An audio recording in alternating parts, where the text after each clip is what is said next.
طور پر ناظرین اس وقت ہم موجود ہیں عراق کے شہر نجف اشرف میں، جہاں پر حضرت علی علیہ السلام کا روضہ ہے۔ آپ پیچھے میں دیکھ سکتے ہیں کہ پیچھے وہ جو سنہری رنگ کا گنبد ہے وہ حضرت مولا کائنات حضرت علی علیہ السلام کا روضہ ہے، اور آپ کچھ لوگوں کی دیکھ رہے ہیں، بہت بڑی تعداد جو ہے وہ زائرین کی مولا علی سے جو زیارت کے لیے جا رہے ہیں۔ میں اپنے دیکھنے والوں کو یہ بتاتا چلوں کہ یہ جو روضہ ہے اس میں نہ صرف مولا علی کی ذریعہ ہے، اس میں بلکہ دو اللہ کے نبی، ایک حضرت آدم علیہ السلام، دوسرا حضرت نوح علیہ السلام کے روزے بھی اس میں موجود ہیں۔ اگر آپ کو یہ سعادت حاصل ہو کہ آپ مولا علی کے ذریعے پر جائیں، جیسے ہی باب قبلہ سے آپ انٹر ہوں گے تو حضرت علی کی ذریعہ جو ہے وہ درمیان میں ہے، اور حضرت علی کی ذریعہ کے جو رائٹ سائڈ پہ ہے وہ حضرت آدم علیہ السلام کی ذریعہ ہے، اور حضرت علی علیہ السلام کے جو الٹی سائڈ پہ جو ذریعہ ہے وہ حضرت نوح علیہ السلام کی جو ذریعہ ہے۔ یہ جو ذریعہ جو مین ذریعہ بڑی سارا جو ذریعہ ہے اس کے اندر تین جو ہے شخصیات جو ہے مدفون ہیں، اور لوگ جو ہیں وہ بہت بڑی تعداد میں یہاں پہ آ رہے ہیں۔ آج کی جو مخصوصی ہے، آج کا جو رش ہے وہ اس لیے بھی زیادہ ہے کہ آج ضربت علی ہے۔ آج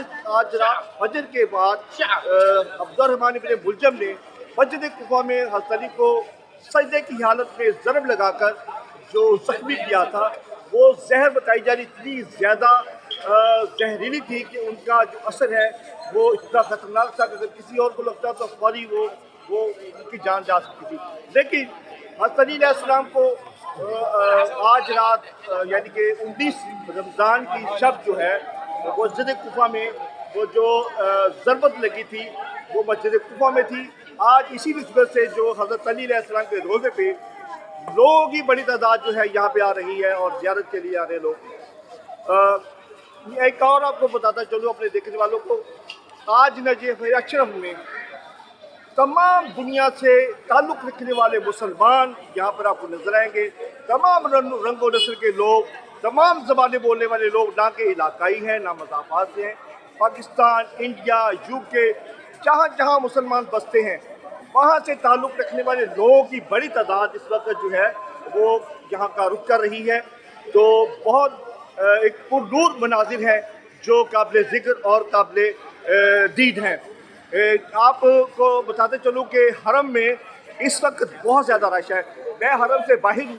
یہ میرے سامنے جو پیچھے ہے یہ باب قبلہ ہے، اور لوگ جو ہیں اس باب قبلہ کی طرف رخ کر رہے ہیں اور باب قبلہ سے روزے کے اندر جائیں گے، اور اس کے بعد حضرت علی کے ذریعے پہ جائیں گے۔ ذریعے میں بہت زیادہ رش ہے، زیارت کرنا مشکل ہے، اگر ہاتھ لگانا